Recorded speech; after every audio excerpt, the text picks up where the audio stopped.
জানতে চাই যে আসলে কারা মরছে, কাদেরকে প্রতি মাসে আপনারা 20,000 30,000 টাকা করে ভাতা দিচ্ছেন, এটা আমরা জানতে চাইতে পারি না? যারা জুলাইকে কেন্দ্র করে যুদ্ধাপরাধীদেরকে সংসদে পাঠাইছে সেই জুলাই আক্ষরিক অর্থে জনবিরোধী। রাবার বুলেটের মাথায় কিভাবে আঘাত লাগে? 5-6টা পোস্টমর্টেম আবু সাইদের। আমরা বলছি এই আবু সাইদের লাশটা উঠান, জনগণের সামনে দেখান। ও আমাকে মারছে, শেষে থাপ্পড় দিয়ে সে পালাইছে। পরে নিচে স্থানীয়ভাবে লোকজন ওরা ধরছে, কারণ ওরা তো আমাকে রেপ করতে আসছিল। আমার বাবার গলায় জুতার মালা দিলে আমি সেটার প্রতিবাদ করবো, এটা খুব স্বাভাবিক। এই জুলাইকে কেন্দ্র করে তারা মুক্তিযুদ্ধ বিরোধী মৃত্যুদণ্ডপ্রাপ্ত আসামি এটিএম আজহারকে জিম্মি করে তারপর থানা থেকে আদালত থেকে বের করে নিয়ে আসা সংসদ সদস্য বানাইছে। অর্থাৎ যারা জুলাইকে কেন্দ্র করে যুদ্ধাপরাধীদেরকে সংসদে পাঠাইছে সেই জুলাই আক্ষরিক অর্থে জনবিরোধী, এটা আমাদের স্পষ্ট বক্তব্য। এখনো দিচ্ছি, আগামীতেও দিব। এই বক্তব্যকে ঘিরে মানে এটা নাকি সমস্যা, এই বক্তব্য তারা স্বাভাবিকভাবে তারা নিতে পারছে না, এবং তারা বলতেছে আবু সাইদ, আমরা বলছি আবু সাইদের 5টা পোস্টমর্টমের রিপোর্ট হয়েছে। 5টা পোস্টমর্টমের রিপোর্ট না, আমরা সুষ্ঠু তদন্ত চাই যে আবু সাইদকে কিভাবে হত্যা করা হয়েছে, সুষ্ঠু তদন্ত চাই। একজন পুলিশ সদস্য, তাকে যখন রায় দেওয়া হলো সেই পুলিশ সদস্য কি বলছে? ও একটা গাঁজাখোর, ও একটা মাদকখোর বলছে না? আর ওরা নিজেরাই তো বলছে পুলিশ ভাইদেরকে ওরা মাইরা ঝুলেছে, বলছে না?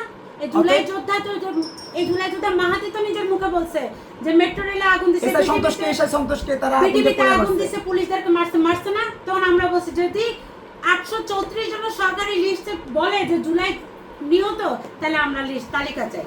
কারণ আমরা তো গণমাধ্যমে দেখতেছি যে জুলাই যোদ্ধা মইরা গিয়ে ফেরত আসতেছে, জুলাই নাকি শহীদ বাহরাইনে ব্যবসা করতেছে, জুলাই শহীদ যাত্রাবাড়ি ময়মনসিংহে ব্যবসা করতেছে, বিদ্যুৎ স্পৃষ্ট হয়ে মারা গেছে, তাকে জুলাই শহীদ বানাইছে।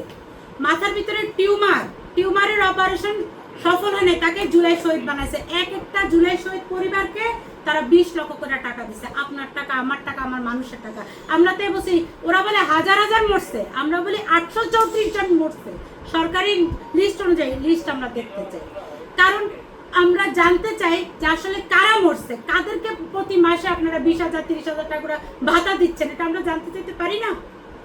আমরা বলছি ভাই, আবু সাইদের বাবা বলছে আবু সাইদের মাথার পিছনে এত বড় একটা গর্ত ছিল, অথচ এরা বলে পুলিশ মারছে। আর পুলিশ তো রাবার বুলেট দিয়ে মারছে, পুলিশের হাতে তো রাবার বুলেট ছিল। রাবার বুলেটে কেউ মরে?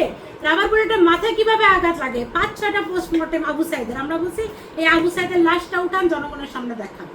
এরা বলে কি আমরা কেন এটা বলতেছি, এটা নাকি অবৈধ। আসলে এরা বলছিল জুলাইয়ের সময়, এরা বলছিল বাক স্বাধীনতা থাকবে, কিন্তু এরা কোনো বাক স্বাধীনতা মানতেছে না। এরা বলছিল সংস্কার হবে, সংস্কার দেশের মানুষের হয় নাই ভাই, সংস্কার হয়েছে শুধু নেতাদের। এই জন্য আমরা কথা বলি, আমরা কথা বলতে পারি না। আমরা তো কারো অফিসে গিয়ে মারামারি করি নাই, ভাঙচুর করি নাই, লুটপাট করি না, কাউকে থাপ্পড় দিই নাই। আমরা পারতাম না আয়াজ যে আমার নামে 2টা মামলা করছে, আমরা পারতাম না, আমার নেতা কর্মীরা পারতো না আয়াজকে মারতে? প্রশ্ন উঠে না। আমরা আইনের প্রতি যথেষ্ট সম্মান দেখাই, আমরা আইনকে সম্মান করছি। দেশে আইন যদি মনে করে আমি অপরাধী, আমাকে থানায় নিয়ে যায়।